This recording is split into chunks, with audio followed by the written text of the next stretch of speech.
हमारे सभी दर्शक बंधुओं को राम राम। तो साथियों, जब हमारा मन बहुत दुखी हो तो हमें क्या करना चाहिए? जब हमारे पास चारों ओर से मुसीबतों ने घेर लिया हो तब हमें क्या करना चाहिए? तो आइए एक कबीर की वाणी के द्वारा इसे समझने का प्रयास करते हैं कि हमारे जीवन में कितनी भी कठिनाइयाँ आएँ और उसे कबीर की वाणी के द्वारा हम ग्रहण करेंगे तो हमारे जीवन में शांति आ जाएगी। तो साथियों, जब कभी कभी हमें ऐसा लगता है कि हमारे सब कुछ छूट गया, नौकरी छूट गई, व्यापार छूट गया, ना काम अच्छा लगता है ना लोग अपने अच्छे लगते हैं, बस मन में ऐसा लगता है कि जैसे हम ये कोई बाहरी अंधेरे कमरे में बैठे हैं, हम डूब गए, हमारा सब कुछ चला गया। बस मन जैसी किसी भारी अंधेरे में डूब जाता है, ऐसा महसूस होता है।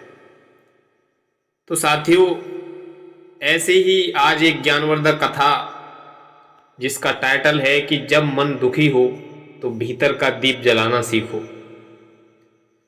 तो आइए साथियों, कथा की ओर बढ़ते हैं कि एक आरव नाम का लड़का था और वह शहर की भीड़ में रहते हुए भी बहुत अकेला महसूस कर रहा था। उसकी नौकरी छूट गई थी, परिवार से मतभेद बढ़ गए थे और जब उसे लगता था कि जैसे जिंदगी ने उससे मुंह मोड़ लिया हो। वह रोज सोचता, क्या भगवान सच में हैं? अगर हैं तो मुझे इतना दुख क्यों दिया है उन्होंने? तो एक दिन वह आरव नाम का लड़का एक पार्क में बैठा हुआ था और अपने विचारों में खोया हुआ था। तभी एक वृद्ध साधु वहां से गुजरे। चेहरे पर अजीब सी शांति थी, जैसे सब कुछ देख चुके हों। संत ने मुस्कुरा करके कहा, बेटा, चेहरे पर इतना दुख क्यों है? ऐसा लगता है कि जैसे भीतर का दीप बुझ गया हो। तो आरव ने थके हुए स्वर में कहा, बाबा, सब कुछ खत्म हो गया है। मेरी नौकरी, सम्मान, शांति कुछ नहीं बची, सब छूट गई।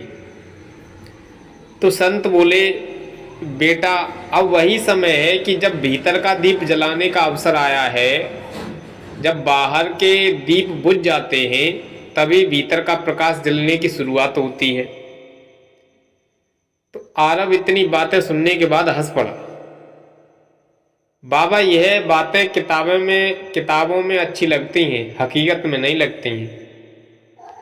तो संत मुस्कुराए कि बेटा, यही तो भ्रम है। हर युग का बेटा है, जब तक मन बाहर अटकेगा शांति कभी नहीं मिलेगी। क्या तुम जानते हो कि अर्जुन भी एक दिन ऐसे ही टूट गए थे? जब कुरुक्षेत्र में भूमि पर अर्जुन के सामने उनके अपने खड़े थे, गुरु, बंधु, मित्र, और वही अर्जुन जो अब तक अज्ञेय था, अपने ही रथ पर बैठकर रो पड़ा। उसने कहा कि मधुसूदन, मैं युद्ध नहीं कर सकता, ये सब मेरे अपने हैं, इन्हें मार करके क्या मिलेगा मुझे? तो इतनी बातें सुनने के बाद श्री कृष्ण मुस्कुराए और बोले कि अर्जुन, यह तेरी हार नहीं है, तेरी शुरुआत है। जब मन दुखी होता है तब मनुष्य अपने अहंकार से जागने लगता है। यह युद्ध तेरे शत्रुओं से नहीं है, तेरे भीतर के मोह से है। तो संत ने कहा कि बेटा, जीवन भी तो ऐसा ही एक युद्ध है। कभी कभी परमात्मा सब कुछ छीन लेते हैं ताकि हम खुद को पहचान सकें। बाहर की हानि भीतर की प्राप्ति का द्वार खोलती है। तो आरव ने पूछा कि पर बाबा, जब पेट खाली हो, घर में कलह हो, तब आत्मा की बात कैसे सोचेंगे हम?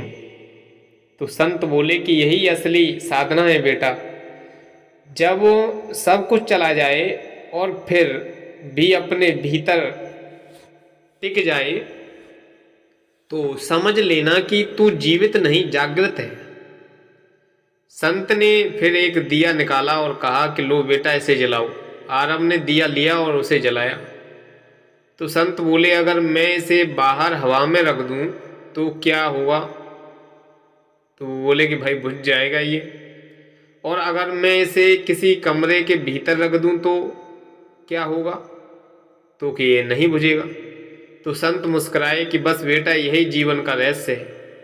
जब तू अपने दीपक को बाहर की हवाओं यानी लोगों की बातों परिस्थितियों की आंधियों में रखता है तो वह बुझ जाता है, और जब तू उसी दीपक को भीतर के कक्ष यानी आत्मा श्रद्धा शांति में रखता है तो यह सदा जलता रहेगा। उस दिन से आरव ने ठान लिया कि वह हर सुबह कुछ पल खुद के साथ रहेगा, ना शिकायत ना चिंता ना बस मौन रहेगा। अब धीरे धीरे उसके भीतर कुछ बदलने लगा। उसी पार्क में कुछ हफ्तों बाद वही युवक फिर बैठा था, पर इस बार चेहरे पर मुस्कान थी।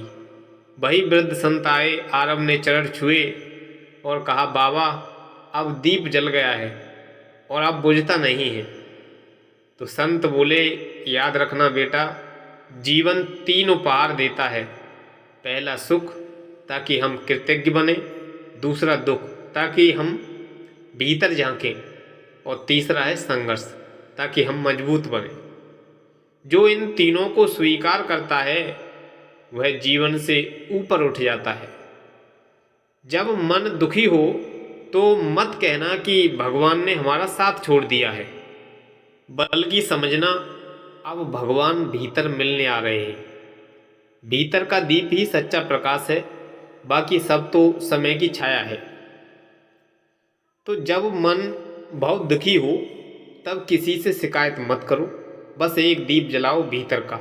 बाहर की हवाएं बुझा नहीं सकती उसे, पर भीतर का प्रकाश कभी नहीं बुझता है। तो भीतर का दीप जलाओ, शांति अपने आप मिल जाएगी। तो साथियों, यह ज्ञानवर्धक प्रसंग आपके लिए कैसा लगा, आप अपनी कमेंट बॉक्स में राय जरूर दें। तब तक के लिए हमारी सभी दर्शक बंधुओं को राम राम, और हमारे जितने भी दर्शक बंधु आज नए जुड़े हुए हैं वो चैनल को सब्सक्राइब कर लें, ताकि इस तरह की ज्ञानवर्धक कथा उनको मिलती रहेगी और अपने भविष्य के निर्माण में सहयोग करेंगे। धन्यवाद।